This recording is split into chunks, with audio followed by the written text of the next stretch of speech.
अब मैं आपको सुनाने जा रही हूँ उत्पत्ति यानी कि उत्पन्न एकादशी की व्रत कथा, जो कि स्वयं भगवान श्री कृष्ण ने युधिष्ठिर को सुनाई थी। जब युधिष्ठिर ने भगवान श्री कृष्ण से पूछा, हे भगवान, पुण्यमयी एकादशी तिथि कैसे उत्पन्न हुई, इस संसार में वह क्यों पवित्र मानी गई और देवताओं को कैसे प्रिय हुई। भगवान श्री कृष्ण बोले, हे कुंती नंदन, प्राचीन समय की बात है।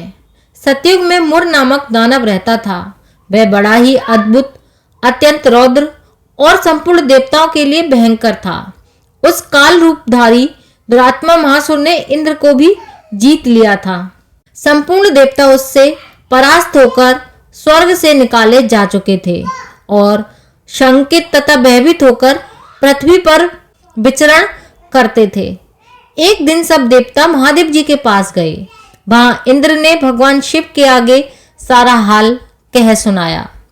इंद्र बोले, हे महादेव, ये देवता स्वर्ग लोक से निकाले जाने के बाद पृथ्वी पर विचरण कर रहे हैं। मनुष्यों के बीच रहना इन्हें शोभा नहीं देता।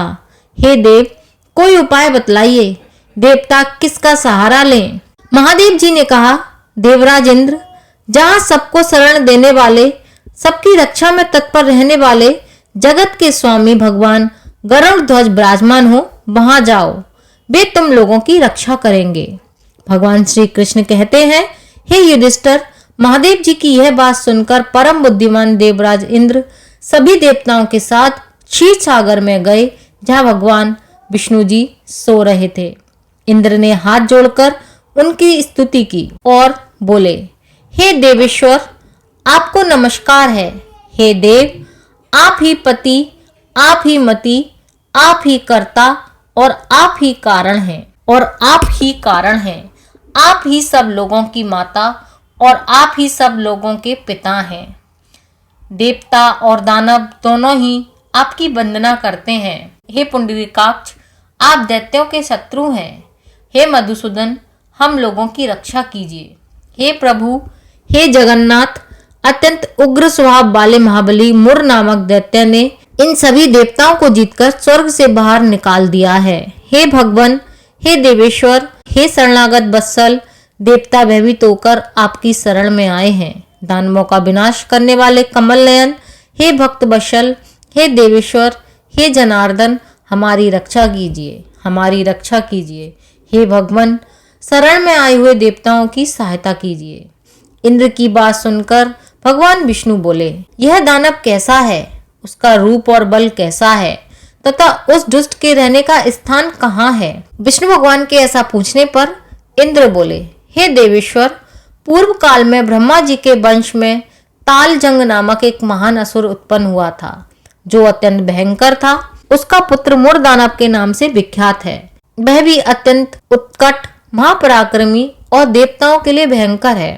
चंद्रावती नाम से प्रसिद्ध एक नगरी है, उसी में स्थान बनाकर वह निवास करता है। उस दैत्य ने सभी देवताओं को परास्त करके उन्हें स्वर्ग लोक से बाहर निकाल दिया है। उसने एक दूसरे ही इंद्र को स्वर्ग के सिंहासन पर बिठाया है।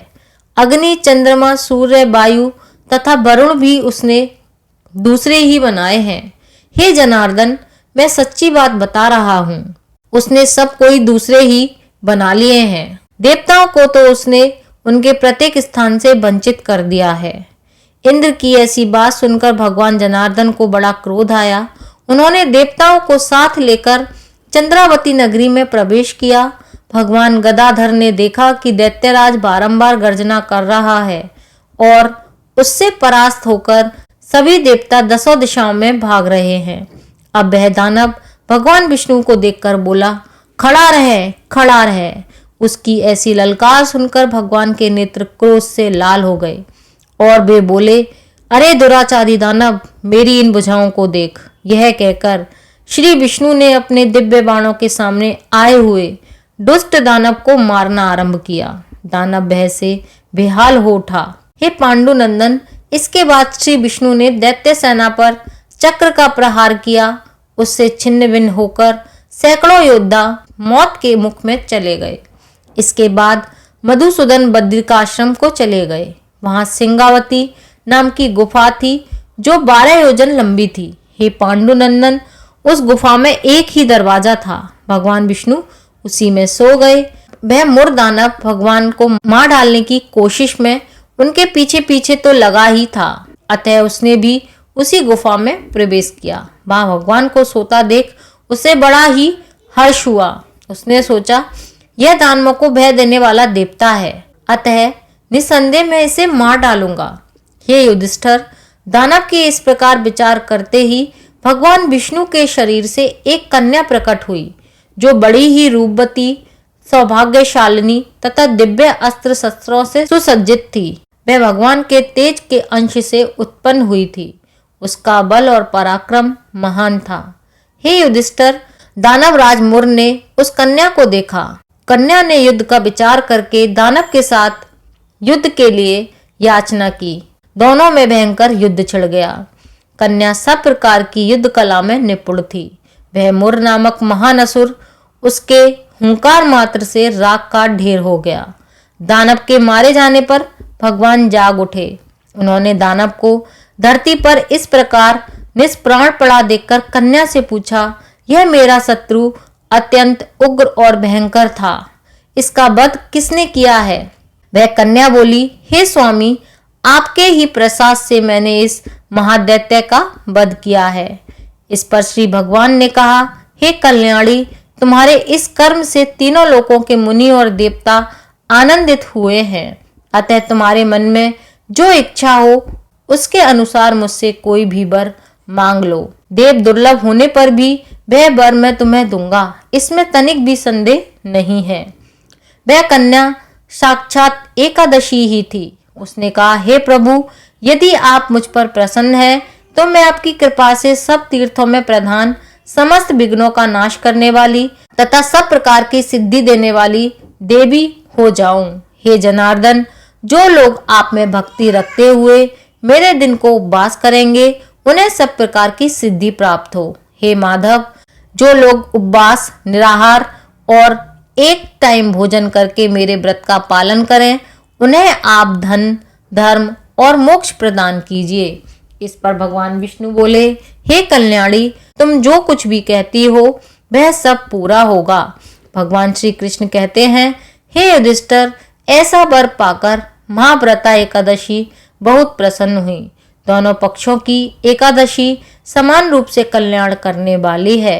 इसमें शुक्ल और कृष्ण पक्ष का कोई भेद नहीं करना चाहिए। यदि उदय काल में थोड़ी सी एकादशी, मध्य में पूरी द्वादशी और अंत में किंचित त्रयोदशी हो तो वह त्रिस्पर्शा एकादशी कहलाती है। वह भगवान को बहुत ही प्रिय है। यदि एक त्रिस्पर्शा एकादशी को उपवास कर लिया जाए तो 1000 एकादशी व्रतों का फल प्राप्त होता है तथा इसी प्रकार द्वादशी में पारण करने पर 1000 गुना फल प्राप्त होता है।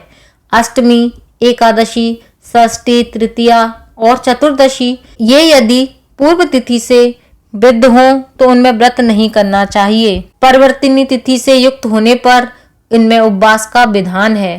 पहले दिन में और रात में भी एकादशी हो तथा दूसरे दिन केवल प्रातःकाल एक दंड एकादशी रहे तो पहली तिथि का परित्याग करके दूसरे दिन की द्वादशी युक्त एकादशी को ही उपवास करना चाहिए। यह विधि मैंने दोनों पक्ष की एकादशी के लिए बताई है। जो मनुष्य एकादशी को उपवास करता है वह वैकुंठ धाम में जाता है, जहाँ साक्षात भगवान विष्णु विराजमान रहते हैं। जो मानव हर समय एकादशी के महात्म्य का पाठ करता है उसे 1000 गोदान के पुण्य का फल प्राप्त होता है। जो दिन या रात में भक्ति पूर्वक इस महात्म्य का श्रवण करता है वे निसंदेह ब्रह्मत्या आदि पापों से मुक्त हो जाते हैं। एकादशी के समान कोई दूसरा पाप नाशक व्रत नहीं है। बोलो एकादशी माता की जय। बोलो विष्णु भगवान की जय।